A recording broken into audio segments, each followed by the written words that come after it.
welcome back to another episode of Red Tinted Glasses, and what an episode we have for you today, Calum.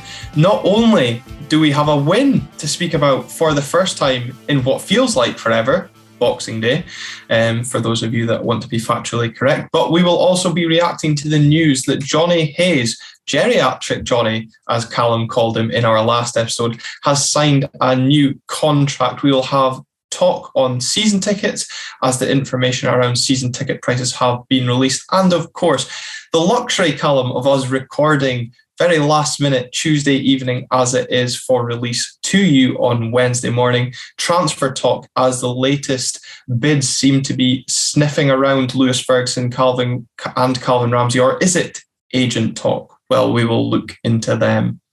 Certainly, plenty to talk about. I could almost have a full podcast worth without the actual football that we've got to discuss, but it'll be nice talking about a win. First of all, Glenn, though, new setting for you. We can't seem to go week to week without us both being in our usual place right now. Yeah, I know. Recording this, if you want to call them the in-laws, then that's where it is. So if there is some guitar playing or squeaky floorboards in the background when I'm speaking, then apologies for that, but I'll endeavour to keep my mic on mute when Calum is speaking, and remember to take it off mute when it's my turn to speak. But Calum, what a relief. We finally, since Boxing Day, got a win to talk about, and maybe fittingly, that win was recorded on the 19th of March, 1903. Deserved win, I think it's fair to say. I think so, yeah.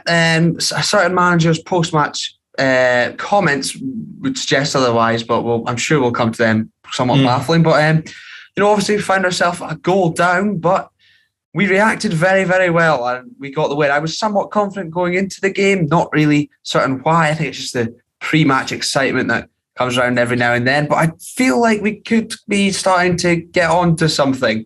And I'm really hesitant in saying that, but I feel good. Yeah, I know there'll be a few of you out there disappointed that Michael Monan's not on to defend a dreadful Hibs performance. I feel I can say that when he's not on the show, but I'm sure he's tuning in anyway. But as we said, we've got so much to speak about that we've not even going to factor in our Dundee preview. We're going to save that for next week, and obviously keep tuned, because later on in the week we do have an interview with former Aberdeen defender Lee Mayer coming out to cover you across the international break. And stay tuned to our Twitter page at @RTG_podcast, as on Saturday we release our Player of the Year award. So stay tuned to that. But Calum, as you said, confidence before the game, was it just down to the fact that we were playing Hibs? But there was maybe some signs of performances coming under Jim Goodwin, Tynecastle aside, as he's quite rightly said himself. But maybe this was the first signs of things finally starting to click for Jim Goodwin and Aberdeen. I think so. I mean, for the most part, we looked a lot better defensively, a lot more organised. Jim Goodwin's always had plenty of time between, the Hibs game and the previous game to work on things on the training ground. I felt that there was sort of a confidence building, certainly in myself, anyway, that we could sort of start to get there. We have seen improvement since Goodwin has come in, just didn't get that win earlier on, but very happy to come away with it. I think Hibs is a pretty ideal game. If you could handpick one at home, maybe. I mean, it's harsh. They've probably been slightly better than us this season, but not by that much. And certainly when we're backed by a good crowd at home as well, I just had a sort of a good feeling about it, which I've not had for a lot of this season, and I've still got it as well. So we'll see how long that lasts. Yeah, and I suppose when both teams were coming into this game with just one win between themselves in their last 10 games, I don't really know if there was much to, we certainly in our preview for the game, we didn't exactly talk it up to be a game that would have 4 goals in it, but it certainly livened up and probably exceeded expectations of most. And I think, most Aberdeen fans will have been buoyed by the news that Jim Goodwin provided before the match in his pre-match press conference announcing that both Andy Considine and Marley Watkins would be in the squad. But I suppose when the team news then came out, you're sitting in the pubs pre-match or making your way to the ground, and you see Andy Considine and Marley Watkins then fit enough for the bench. I finally felt a bit of confidence that we had some suitable reinforcements to come off the bench. And obviously, as we'll discuss later on in the show, it proved to be the case. Yeah, certainly. I mean, that is a good point. That probably is the point where I went, we could be in for something this weekend. When that news did break about Marley Watkins and Andy Considine, certainly excited to get the latter back involved. Felt so wrong him not being involved for such a long time after he's part of the furniture, essentially. But it just, I say, strengthened the squad, gave further options. Obviously saw the impact Marley Watkins came on and had. It just bolsters things a little bit and gives a little bit more strength and depth too. And well, we reaped the rewards, I suppose. Yeah, absolutely. And, we actually, started the game reasonably well coming out the blocks and testing what, Hibs have been renowned for having dodgy keepers. Yves Macalambi, probably one of the biggest standouts in terms of the calamities that he endured at Pittodrie. But their latest goalkeeper to grace Pittodrie and Dabrowski was extremely dodgy. I don't know if there's an injury, which means he can't take any goal kicks, but his distribution was poor and he looked very nervous. And Conor McLennan, who, I don't know, probably had a usual Conor McLennan performance, highs, lows, and all of this follows in between, had the best chance of that first half with a header that Dabrowski does save well. But that aside, from an Aberdeen point of view, we kind of died down after that in the first half. A little bit. I'm disappointed you've not said Yves Macalamity, but I'll forgive you for that one. I was trying to work it in. Give me a chance on my links. You're learning. No, that was the sort of the one chance of note. I don't think McLean could have done much more, really. I think that's forced a very good save, probably, by Dabrowski, who, his kicking was very, very suspect. One went out for a goal kick, a corner at one point, I seem to remember. And that was after Joe Lewis had a dodgy touch prior. It was just like they were almost trying to outdo themselves there. But other than that, for McLennan, you're right, there wasn't too much for us in that first half. I mean, you could say the same about Hibs, really. Fortunately for them, we decided to still somehow gift them a goal, despite the fact we, went on to win the game. We have to just keep a little bit of normality in there. Yeah, and that is an excellent link from you, Calum, because it was like Aberdeen of basically the season, really. Start games well and then give the opposition the lead with their first attempt on goal. Although it wasn't even them that registered the attempt on goal, it was Calvin Ramsey. And once again, Calum, it is a goal that, from an Aberdeen point of view, is a terrible goal to concede. There is just errors all over the shop. Chris Cadden, it's a brilliant ball. It's into that kind of danger area. And I know both me and you were saying before we recorded this episode, we both felt Joe Lewis was at fault. But having watched, Sports Scene and the highlights back again, Johnny Hayes, man, I mean, how much time do you want to give Chris Cadden to deliver that ball? We're going to come on to his contract extension in a second, but if he's going to be playing left back, or a starting left back next season, we cannot be gifting wingers that much space. We give Chris Cadden a good 10 yards to whip that ball in. At one point, he's shielding his eyes from the sun, but just get out there and maybe drive him down to the byline, make it harder for him. But, once the ball comes into the box, then you've got to deal with it. Were you a bit disappointed in the way Johnny Hayes defended that cross? Certainly, I think he could have done more. A lot of the time, you do just want players to get out there and stop the cross before it gets into the box, especially with the way we've been defending crosses into the box so far this season, especially when they do make it towards that back post. There's almost a sense of inevitability that something's going to go wrong, which it did. I still do think Joe Lewis maybe should get out there and claim it at some point, but it is a fantastic ball from Chris Cadden. I mean, Calvin Ramsey, great finish for him, to be fair. I think he was just asked to try and open his boot maybe a little bit more. But he's put into a tough spot, I suppose. There's probably two more senior players that could have prevented that even getting to him at the time. But just another frustrating one. And it's just one of those goals, again, you see from Aberdeen, that it's not just one mistake. There's just 3-4 in there that just are our downfall. Yeah, and it should have given Hibs a platform in the game. But as Michael said to us in our group chat, they basically stopped playing after they took the lead. And I think, that's fair to say. But, for Joe Lewis, who's probably been seeing the stats that Pie and Bovril have been tweeting out, about his save percentage, that about sums up why his save percentage is where it is.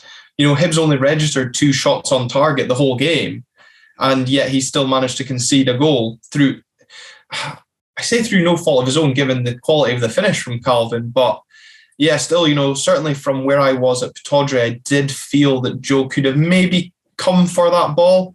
But on Calvin Ramsey, I think it's his right foot he finishes it with. And is that the wrong foot? Should he have gone the left foot and put that behind for a corner instead? He's obviously, got the presence of the Hibs attacker behind him, and it's just that maybe indecision that's caught him out slightly. Yeah, I think it is probably the question of decision making. I like how you keep calling it a finish, as if he's just stormed in there. Striker, it's a cracking finish. I'm pretty sure it goes through Joe Lewis's legs. I mean, any striker would be proud of that. Certainly, I think it is. It does. You said decision there. I think it does come down to that. It's important to remember he is young, and decision making will improve with the more experience that he gets. He should do better, but I'm not going to go and vilify him, especially since it didn't prove to be a costly one. He'll learn from. I like the way the players responded as well to that. They did sort of make sure he was okay and clearly try and get his head back into the game. And I think that's an excellent point, because it wasn't just the players that responded well. Calvin Ramsey responded well as well. He got his head down. He had a couple of shaky moments, maybe for the first 5-10 minutes after we went 1-0 down. I think there was maybe a bit of a late tackle he made in midfield, if I remember rightly.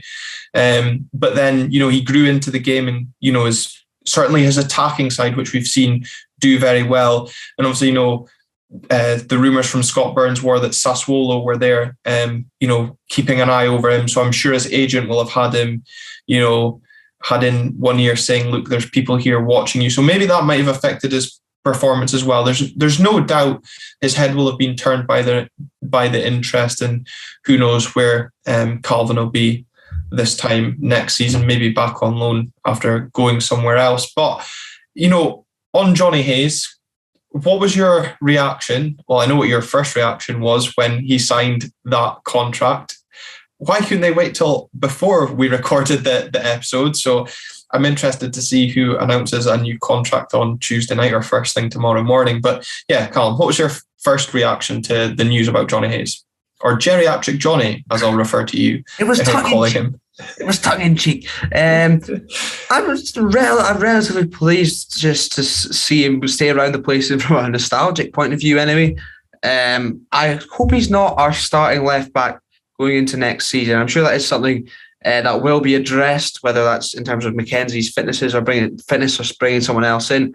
But I certainly do think he's a good person to have around the place, and some good experience as well that he can help pass on. And there's no questioning.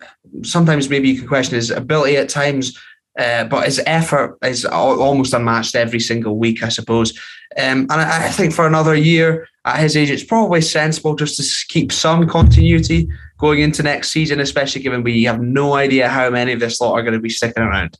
No, that's an excellent point. I think, Callum, the fact that he's also getting involved with the youth academy as well. We've seen the success in the Algarve Cup just recently this weekend that Barry Robson's had with the under-17s. They got draws with Porto and Benfica as well.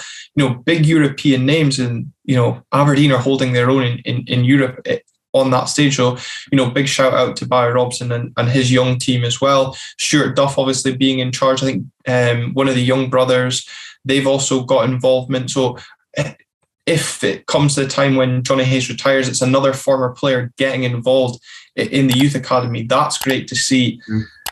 on a playing side going forward next season, obviously we've just question marked around his defence. I know there's maybe a lot of you that tune in do have question marks maybe around his pace. Is he still there?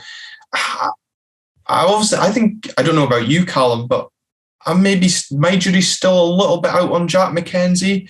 He's certainly a good defender, but he's not as obviously maybe good as going forward when you compare him to what Calvin Ramsey is, or Johnny Hayes as well, what he can provide in terms of getting us up that pitch quickly. So it'll be interesting to see who becomes the starting left back next season.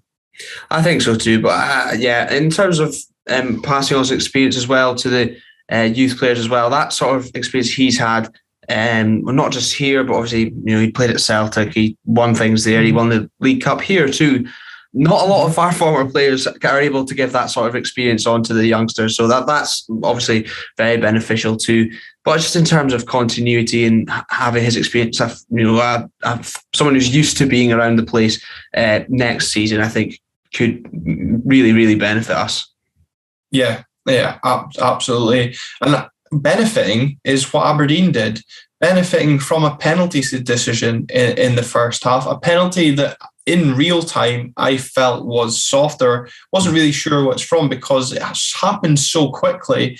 And from my angle in the red shed, I was to the left of the goal as you look at it. I couldn't really see it hitting Rocky Bashiri's arm, but referee Alan Muir in no doubt that it was handball, immediately pointing to the spot and gifting Aberdeen a way back into the game. And I suppose, Conor Barron there, just getting his head down, just getting a shot on goal. I was going to say on target, but I think it was going miles wide. But thankfully, Rocky decided to deflect it onto his hand via his knee. So I think there is a bit of doubt whether that should have counted as a penalty. But Lewis Ferguson obviously missing his last penalty at Tynecastle, his first miss from the spot in an Aberdeen shirt, making no mistake this weekend, slotting the penalty straight down the middle and also straight through Dubravski's legs, maybe rather fortunately for Lewis, but getting back on level terms and Aberdeen having a platform to build. And we, unlike Hibs, actually used that. Certainly. I think, it was probably fortunate circumstances that the penalty came in. It does hit his hand. I mean, I know there is controversy with it flicking up off another part of the body, and also I think it took a deflection before it even got to him as well. And once again, Ferguson probably pretty lucky to find the back of the net. But I do really like the confidence from Barron. Okay, as we said, it was going wide, but he was taking it on in that situation, and it's something we saw not only, I suppose, throughout this game, but since he's come into the starting 11, he's not scared to take the ball in a tight space and try and make something happen. He's very positive and not only technically very good, but he likes the physical side too. But I really do like that from him, and ultimately that's what got us the penalty. So thank you very much, Conor Barron, and obviously another man of the match performance. Yeah, I suppose we should speak about Conor Barron. Now's a good time, better than any, and not just a man of the match performance. As I said, the luxury of our last minute recordings on a Tuesday has seen Conor Barron also named in the SPFL Team of the Week, and I don't think many can argue that he doesn't deserve his place in there. He just seems, Calm, to be going from strength to strength in this team.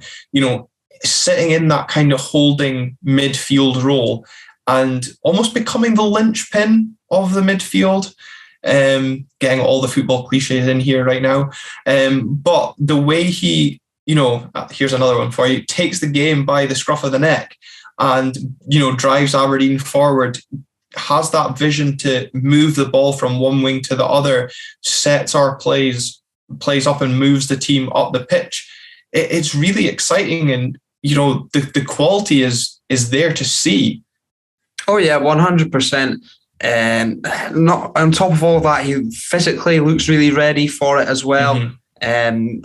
I know he only spent a short amount of time at Kelty Hearts, but I think clearly benefited from playing against and alongside fully grown men there too. And also included in the Scotland under-21s now for the first time. So, the calibre of players that are involved in that will only benefit him too. It just seems to be, as I said, it's just strength to strength for him. And it is great to see. And hopefully long may it continue, ideally in an Aberdeen shirt. But it's great to see, especially for a local lad as well. Yeah, it was good to see the Red Shed singing "One Connor Barron" or "Connor Barron, he's one of our own." Giving him a little bit of recognition. I'm sure. Not only did he enjoy that, I'm sure his dad will have thoroughly enjoyed that song as well. And like you said, obviously we're wishing him and Calvin and Lewis Ferguson, of course, all away on international duty with Scotland, I think. So hope they all do well and obviously get minutes and come back fit and healthy for the run-in before the split, which is, of course, at Dundee. Resumes again at Dundee, I should say. But Calum, again, the halftime whistle comes, it's 1-1. It kind of felt like classic Aberdeen season, probably the better of the two sides, but somehow not winning the game. And yeah, it's just story of our season so far. Basically, I have no idea where Sean Maloney's comments came from, that they were in control. Yeah. That was absolutely baffling. It was a fairly even tie. I think at halftime we mentioned neither team even deserves to have it as 1-1. It probably deserved to be 0-0 at that point. That's how it sort of felt to me and sort of people around me at Pittodrie as well. It was typical, but at the same time, the way we reacted to going the goal down, getting the equaliser, and then how we pushed on further on from that after halftime, it's certainly very, very encouraging. I think credit to Jim Goodwin too. Connor Barron he just said, keep doing the same things, be confident on the ball and things. And well, we did exactly that and went on to win the game. Yeah, we did do exactly that, and we did look the part in the second half. And if you too want to look the part when you take to the golf course this summer, check out in the description below the link to Druids Golf. Druids Golf have their new season range coming out this Friday at 9 a.m. and sign up to the link in the description to get exclusive access to their 2022 season range, including polo shirts from just $4.99, mid layers from $9.99, and rain jackets from $49.99. High quality at affordable pricing, excellent golf wear as modelled by myself on this episode. And it's with no benefit to the podcast today. There's your fucking plug.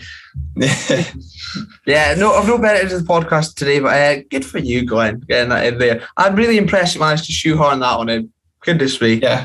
Yeah.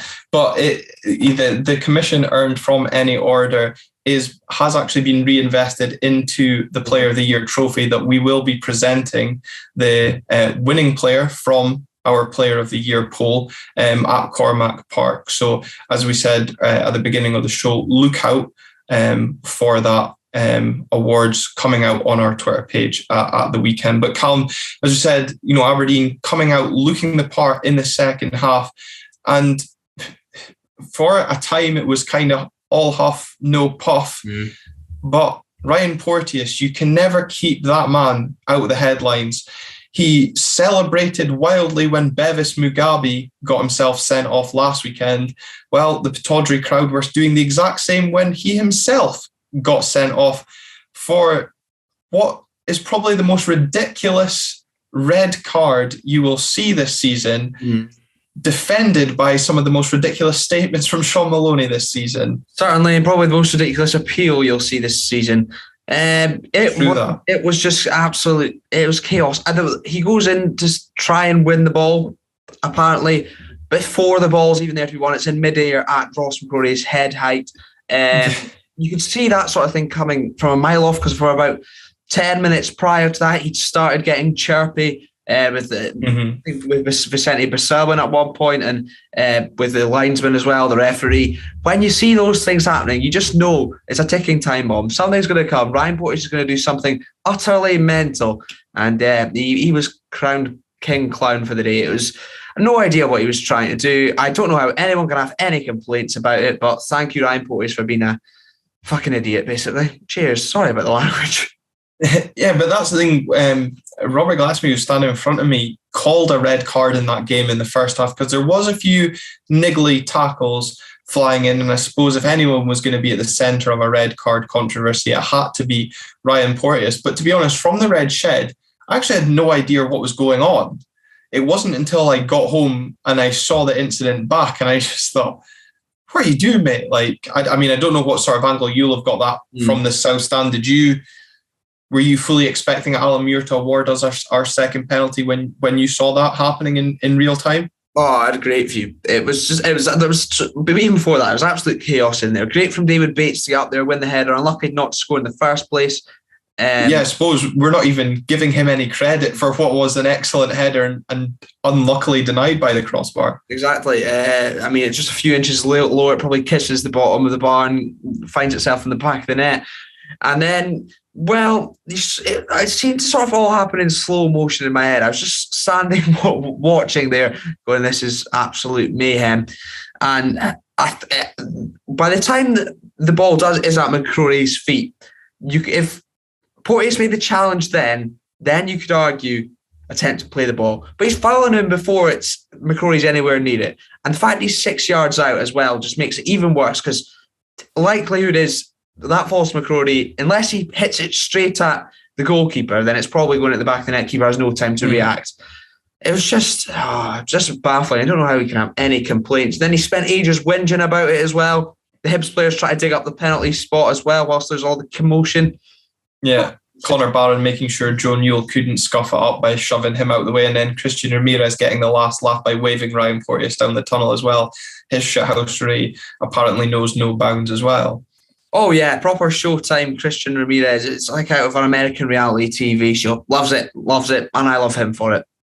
Yeah, another player actually we need to come on to as the game goes on. But as always, you know, when a player gets a opportunity with a penalty for a second time in the match, it's whether he'll go the same way or send the keeper the wrong way, and he does send Dubrovsky the wrong way and puts Aberdeen deservedly, I think it's fair to say, 2-1 in front. And as the game developed, you know, apart from a shot from distance that Joe Lewis deals with relative ease, I wasn't admittedly that confident at the time, but he does get across and palms it down and recovers. But you know, I thought we were largely in control of the game as it wound down, and we made changes. And for once, I felt the changes off the bench proved beneficial and actually had an influence on the game as a whole. Dylan McGeoch replacing Calvin Ramsey, which saw Ross McCrory move to right back, and Marley Watkins coming on for Conor McLennan. And what a performance from both. Composure in the midfield from McGeoch, and Watkins showing really what we have missed since he's been out injured. That pace, which I always find weird to associate Marley Watkins with pace, but also the strength. And Callum, I think the importance and, you know, what those two brought is pretty much summed up in the third goal. Oh yeah, 100%, absolutely. I think even before we got to that, I think it was smart from Jim Goodwin to try and get Ramsey some rest with those legs, obviously with international fixtures as well coming up before two important games for us. McCrory going to right back. McGeoch, we said this the other day. Last episode. Yeah, he's got it's big wage, and it's a bit of a contentious one whether to keep him around. But when he comes on in games like that, in situations like that, it's absolutely perfect, and his effect is just unmatched, and we saw that. And I suppose that's kind of the question on Dylan McGeoch. Is he worth another year at the club? You know, there's transfer talk that Cagliari have lodged a £3.5 million bid, or are planning to launch a £3.5 million bid for Lewis Ferguson in the summer, or that's at least what Lewis Ferguson's agent will have you believe, to alert maybe clubs down south. But if he was to leave the club, we'd be left with Ross McCrory and Conor Barron Dante Polvara as our 3 centre midfielders, because I know last night when I mentioned that to our special guest for an episode coming up in the postseason, you were very quick to remind me of Dante. Mm-hmm. Is having someone like Dylan McGeoch important for us, or given his wage and injury problems, do you see Jim Goodwin looking at somebody else as a replacement in there? I don't know. I think he could do that, and I wouldn't blame him at all for going and wanting to use that wage elsewhere for someone who feels he can get more out of. And I'm sure whoever Jim Goodwin brings in will be at a very minimum very willing to apply themselves, shall we say. And not to say who? Take note, Jet. Well, yes, exactly, which I suppose we've also got to talk about. I don't know. I can totally understand why he would do that, given how little we've seen Dylan McGeoch being used. I think it entirely depends whether Ferguson stays, because if Ferguson does stay, then you can't afford to have someone like Dylan McGeoch there. I don't think he will stay. It's a lot of if, buts and maybes. And ultimately, I don't have the answer, Glenn. But there we go. And before we even go even further past that, I didn't even mention the rest of that I loved about that goal. There is so much to love about that goal. There's so much to take in about the goal, but please take it away for everybody eager to hear your thoughts. Well, first of all, it was just some lovely football, and there was some nice football in tight spaces on that right-hand side. Hibs fans booing Dylan McGeoch. He then proceeds to body a Hibs player. That is fantastic. Knocks him to the ground. Not a foul, no problem. Lewis Stevenson. Who's Lewis Stevenson? I got no idea. Then tries to do the same, and, well, it just totally fails because he's too old and frail to Marley Watkins, who just skips by him with absolute ease. He picks out an excellent ball to Vicente Besuijen. You've got Ferguson complaining because he wants the ball cut back to him instead for his hat-trick, and then immediately apologising after the goal. Credit to Lewis Ferguson for his second penalty, by the way. Coolest man in there. Well done. And then Vicente Besuijen, T-shirt ripped, his undershirt, his Under Armour ripped, fires it past Dabrowski, almost taking off Christian Ramirez's head in the meantime, and then gets to celebrate in front of his family who are over visiting. So much to love. I mean, the finish is so aesthetically pleasing, and since Ian Watson is determined for me to praise Vicente, I think that was probably his best performance. I remember when we spoke to Jim van der Dijl about Vicente coming over to Aberdeen, him and I think a few other ADO Den Haag fans shared the same thought, that maybe he was moving to Scotland a bit too early. They weren't sure if he would, be able to cope in Scotland. Criticism, if you want to call it that, for me is maybe that he hasn't being able to influence games as much as he was maybe hyped up to do. But I think now that he's adapting to the pace and the physicality of Scottish football, we're beginning to see what Vicente is going to offer to this side. We saw his aggression in the first half, pretty much squaring up to the main stand linesman when he didn't get the throw in. I genuinely feared that the linesman was going to get the ball chucked off his head for not awarding the decision. But the quality and composure behind that finish, when Ramirez is standing yards in front of him, as you said, lucky not to decapitate Christian at the time, and just high up into the roof of the net, giving the keeper no chance. And funnily enough, just before we recorded, I actually saw your tweet about Ferguson screaming for the ball, and I hadn't even picked that up in the countless times that I've watched it. So that's given me an excellent excuse to go back and watch that goal back again, just to see that. Oh yeah, I've watched it about 15 times. Yesterday alone, I just kept doing it. There's just, you feel like I pick up something new every time I watch it. And then, Ramirez, once he's ducked, he just celebrates immediately, like he doesn't care that he's always just got his head taken off him. Fantastic. But on Vicente Besuijen, I think he's still raw. There's still more to be added to his game in terms of end products, but he's exciting, and he is definitely a little muscle boy. Jim was right. And he just, I think if it has the type of thing that if he stays around long enough, he definitely has the makings of a cult hero who will just be remembered, and he'll last long in the memory, just for exciting us in what has been an otherwise little bit of a dull time. But things are on the up, and hopefully that can carry on with Vicente as well. And if anyone's doing red tinted glasses bingo, that's another one off the card. Calum saying little muscle boy on an episode. But, Calum, that goal was aesthetically pleasing, not just from the finish, but from the build-up. Some of that style of play, the whole what felt like a whole team goal, the movement, brushing players aside. Well, Lewis Stevenson, as you said, failing to brush Marley Watkins aside, and the quality of the delivery and finish, maybe some of the play we saw signs of under Stephen Glass, but never kind of fully developed. That goal to me just brought all that kind of feel-good factor and everything that I've kind of been missing in Aberdeen performances back, and got me excited about the games to come. Yeah, 100%, and it's a feeling I've not had for quite a while at all. And also, on top of that, just eased any nerves that I had towards we were going to just throw it all away, and it just allowed us to enjoy ourselves. At one point, beside the fence, we were just singing There's Only One Sean Maloney for some reason, just because they cocked it up. I have no idea why or where it came from, but I thoroughly enjoyed it regardless. And Hibs fans were very, very angry as well, which was great. They were keen to remind us we were 10th, forgetting that they're only 2 points ahead of us. We have 2 games that I would like to think we could pick up maximum points from. They have Hearts to play as well between now and then. They could be very quick to change. So I wouldn't get too ahead of yourselves, Hibs fans. I know Michael wasn't very happy, which in turn made me pretty happy. I don't think he spoke for the whole of the second half.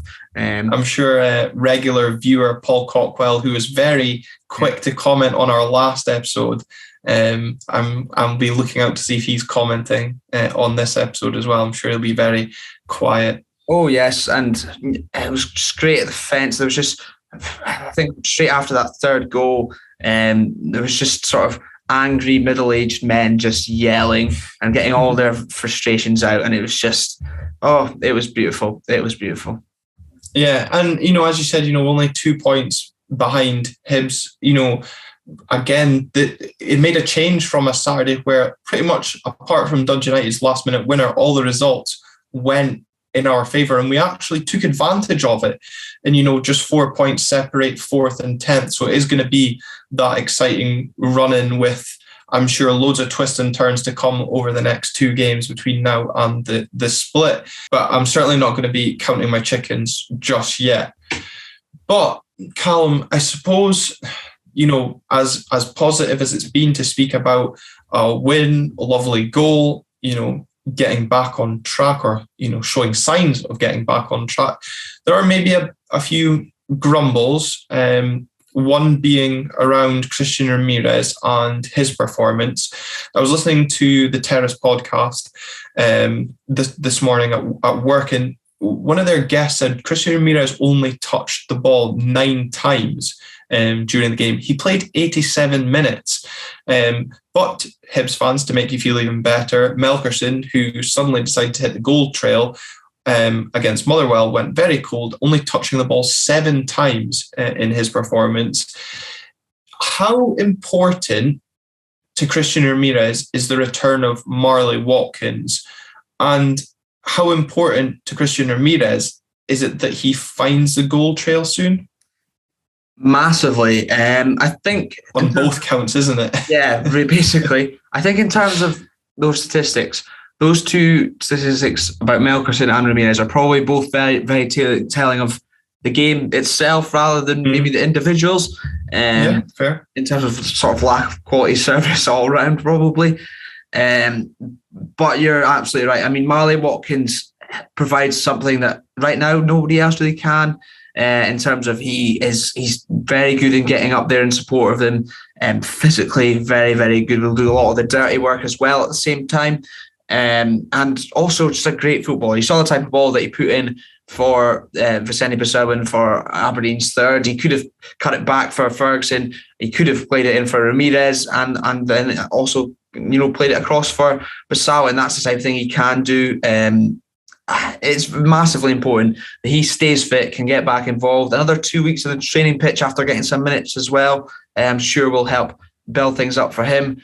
And ideally, Ramirez can get back on track in terms of scoring, starting at Dundee, to be fair, just as soon as possible. If he can grab a goal or 2 now before the split, you don't know the difference that confidence could make if we do end up in that top half pushing towards Europe. Yeah, and I suppose where transfer talk continues, where on Saturday night into Sunday, one of these, I want to call them in the know accounts, an MLS-based in the know account, tweeted out that there is possible interest from, or certainly a need for, a striker of a Christian Ramirez mould over from teams in the MLS, but also potential for teams in the English Championship to be scouting Christian Ramirez. And I thought, this is just a bit of talk. Don't ruin my mood on Sunday. You know, we finally won a game since Boxing Day. I'm all happy. And the thought of probably losing one of our only bright sparks of this season is very depressing. But the fact that Scott Burns, probably the only journalist on Twitter that I actually trust with reliable information, then also followed up the tweet with the, that eyes looking one way emoji. I thought, I wonder if this story's got a bit of context to it, and there is something in it, that there are clubs, across the pond and south of the border keeping an eye on Christian. And if there was to be interest, especially from back home in America, do you think he would be tempted to move, or do you think he would see out his second year at Aberdeen? Well, I certainly hope it's the latter. Yeah. For him, he does have a young family to look after. I suppose the type of money certainly the English Championship could offer would probably be hard to turn down. On the other hand, the fact his family seem to be enjoying life here could play. People seem to be enjoying following his life here. Could play into things. And he doesn't strike me as a quitter, dude. He strikes me as the type of person who would sort of stick around playing things. I suppose the potential qualification for Europe could play a massive part in this, and probably that. Very true. I don't think that could be understated enough, because he probably came over with that as part of the attraction. Playing these teams on the continent, and obviously another attraction was probably Stephen Glass, who's gone. But I think Jim Goodwin seems to be very fond of him as well. Who'd be keen to keep him around, and I hope that will be the case. If we lose him, that could be a massive concern, being left with, Jet under contract and then Michael Ruth, which is a massive concern. And by all accounts, Jet is a dead man walking in terms of his Aberdeen future. If the comments from Jim Goodwin and the fact that he's training on his own are to be believed, but that's actually a really interesting point you make, Calum, and something that I hadn't kind of considered is the importance of European football, not only just to the club in terms of financial impact, but when, the last episode we speak about the fact that Hearts are likely to, they're one win away of guaranteeing £3 million worth of income and group stage European football. We need to have something that can match on the transfer market to appeal to new players, but also something that can appeal to current players. And even that point you make about European football could also impact the decision that maybe is kind of in between on will we, won't we give Dylan McGee another year? Because without that European income, are you really going to be wanting to pay that high wage for the Premier Sports Cup group stages? Probably not. Absolutely not, bro. I don't think Forfar away quite has the same financial benefits as, I suppose potential group stages. I'm not going to get ahead of myself once again yet, considering we're not even close to qualifying. But I do want to pose a question to you, Glenn. Go for it. Yes or no, do you think we will qualify for Europe this season after that win? How do you feel? Right now, I'm going to say no, because I just got nerves around that Dundee game, given our away form so far this season. And one win doesn't change everything. Obviously it's made us feel good, but we've shown up, on one occasion, but then not followed it up consistently, apart from that 3-game run, really, kind of in October with that, the Hearts, Hibs and Rangers game. And I heard Sports Sound speaking about it and View from the Terrace speaking about it in their latest episode, that it could come down to that Ross County Aberdeen game, the last game before the split, just to even get into the top 6. And we've questioned the team's fight and passion. And, I think it was quite clear that Hibs were very much lacking in that department. So I'm just still, my jury's still kind of out on this squad in a game that's going to matter most. I think for me, I'm just glad that game's actually going to be at the Tawdry. But, knowing our luck, if we did make the top 6, we'll be the team that finishes 6th and be the only team to miss out on European football. Quite possibly, yeah. I am quite confident of it. I think that game has maybe set a precedent now that we've, that's the benchmark. We need to match that. Maybe the quality wasn't there, but in terms of effort, in terms of winning our battles, sort of thing. And then you look at these games, you got Dundee, bottom of the league, Mark McGee's in charge. There's no way we should be losing that. Let's make that abundantly clear. Someone's definitely clipping that up now. Probably. And Ross County as well, the fact it's at home should be it's certainly a winnable game anyway, and you'd like to think we could go and take maximum points. And if we win both of those, given how much everyone has to play each other in the 2 games, it should be enough for us to get top 6. And Jim Goodwin said, get top 6, he's confident we'll go and finish in the European spot. Yeah, I like how you said Ross County should be a winnable game when we've not actually beaten them yet this season. But it should be. There we go. Should be. But I also want to pose a question to you around Christian Ramirez. Do you understand why there is criticism from some Aberdeen fans around Christian Ramirez? Some people calling him lazy, saying his touch isn't that great, and a few calls of saying, I don't know what he offers to this team, but without his goals, I hate to see or think where we would have been. So, but do you understand why there is some criticism aimed towards Ramirez? I can understand if you look at things on the face of it. Sometimes he goes through these spells where he doesn't score so many goals, or for example, touches. You maybe would look at that and go, 9 touches, not been involved at all.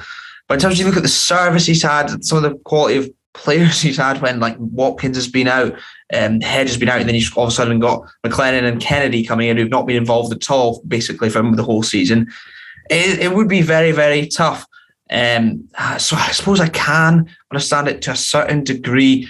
I don't think it's really warranted. I think we've put it in simple terms.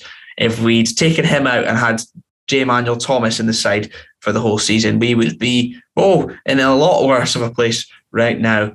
I think it's basically as simple as that. His goals have been vital, and if we actually had service for him throughout the whole season, we hadn't been as utter crap as we had been, he would be well into the 20s by now. I think also had Marley Watkins managed to stay fit for the last 3 months, I would have loved to seen maybe what we could have done.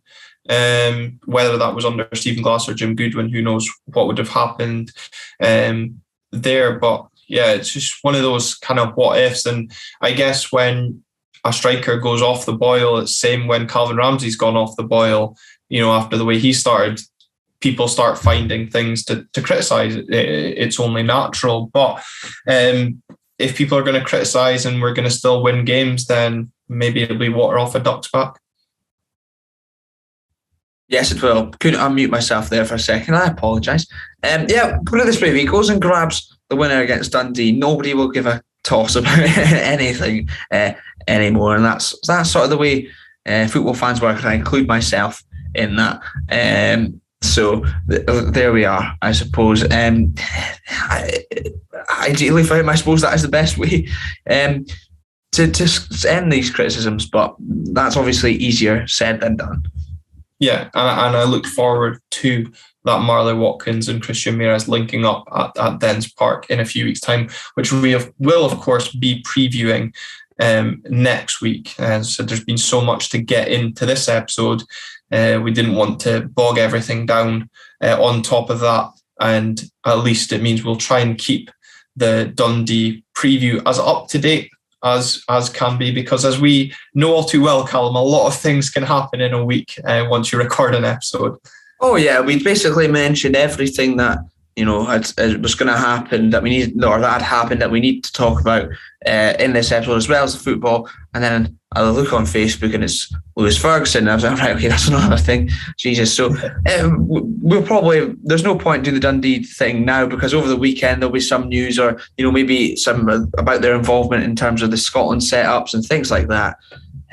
So we'll leave it until then, and then we can talk about how funny it'll be to see Mark McGee again. Yeah, I'm sure he'll be in for a very warm reception from the very boisterous travelling support. But obviously, we will take some confidence, and the players, Jim Goodwin alike, will also take confidence going into the international break. As I said, we will also have an episode out on Friday with former defender Lee Mayer coming to you later on the week. So if you are watching for the first time or tuning in and haven't done so, wherever you're watching, listening to this episode, hit that subscribe button, get the notifications on, because Calum, it is probably one of the most fascinating interviews that we've done. I never thought I would hear a player discussing death threats with us. No, not at all. I was a little bit taken aback. I'll admit it was very, very interesting talking to Lee. Lovely man as well, has to be said. So look forward to seeing people's reactions to it. See, obviously we did hear a little bit from him prior, with the St Mirren preview at the time. So I think it'll be good. I hope people enjoy it as much as we enjoyed talking to Lee. Yeah, maybe slightly outdated given that we were also speaking about Stephen Glass at the time, but that's the joys of holding these interviews back until release. But something that has been released again since last recording, Calum, is season ticket information, because the club have announced that up until the 15th of April, season ticket prices will remain frozen. I believe you have got the information that you can let the viewers and listeners know if they don't already know about the season ticket prices up, Audrey. Yes, they are indeed frozen. For the price freezes, you can get platinum season ticket, which is in the fancy posh bits of the ground.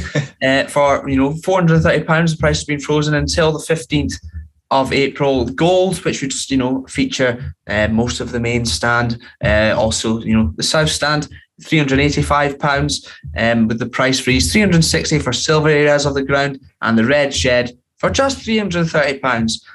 That is only with the price freezes, though. There's also early birds, adult prices, isn't it? Adult ones, sorry. And not including Aberdeen. There's still the early bird pricing and the standard pricing. There's a lot of information there. I'm not quite sure what to deal with it all, but I have a gripe, Glenn. And yes, as per usual. Go on then. Okay. Student prices. There wasn't any last season, but why have they not done any student prices? There's youth from 18 to 21.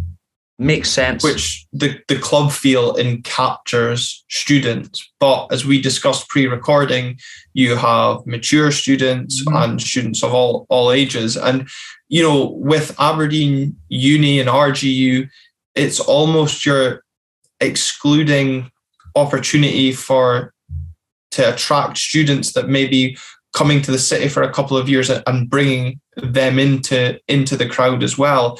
It's a real opportunity missed. And to be honest, my biggest gripe was actually the freeze only being done until the 15th of April, which is the week after we play Ross County. So obviously my thoughts were before the game against Hibs was that depending how the thing goes, we might not even know what league we're going to be in. And it is, and do people think that, if, for example, taking my season ticket into account in the red shed, £330 if I renew by the 15th of April, is that value for money if you to have your season ticket? Because that's only covering league football. That is guaranteeing your seat for the cup games, but not obviously paying for them, similarly to Europe. But if you miss out on European football and that, you're, for an adult in the red shed, it's £434. It's quite a steep increase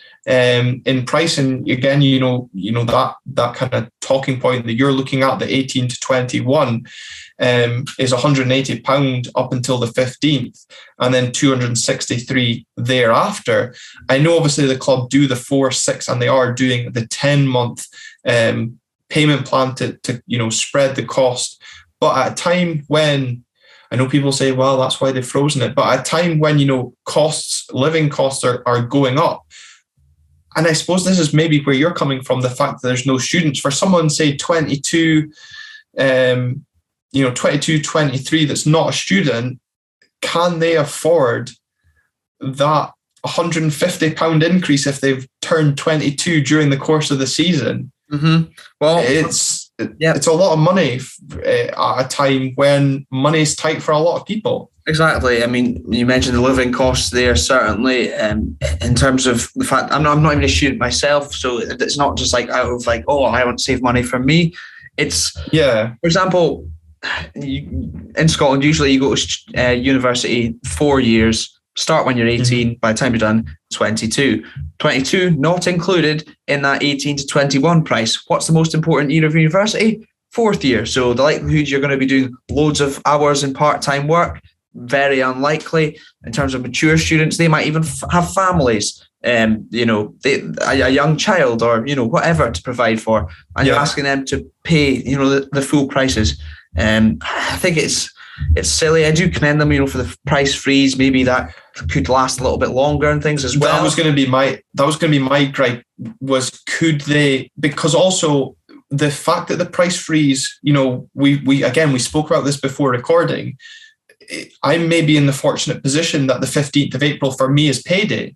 Yeah. But for a lot of people, the 15th of April is mid-month and a time where they're probably, wanting to try and save until the end of the month. So I just find it strange that they haven't kind of kept that price freeze until the end of April, at least. And by the end of April, we'd have probably played 2 games, I think maybe even 3 in the split, whatever side of the split we're on. So people would have begun to get an idea of, what the season, what Jim Goodwin's team's beginning to feel like ahead of the summer.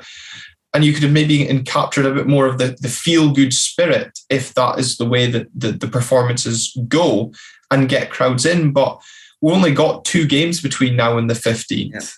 It's, maybe fortunate that we won at the weekend, because if we were speaking about another loss, I'm sure, season tickets aren't exactly going to be well.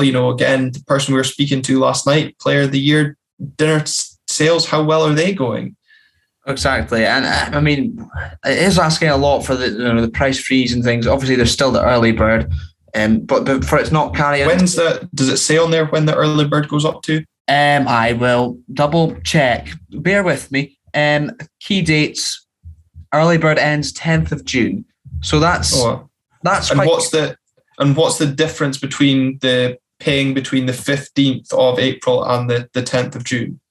So for me, there's a £20 difference for the South Stand. Yeah, I think that for the Platinum there's £18 difference, which I don't know if that makes much sense because there's less of a difference for that for the better seats. But regardless, adult £18 there as well for the silver ones, and for Red Shed it's a £16 difference too.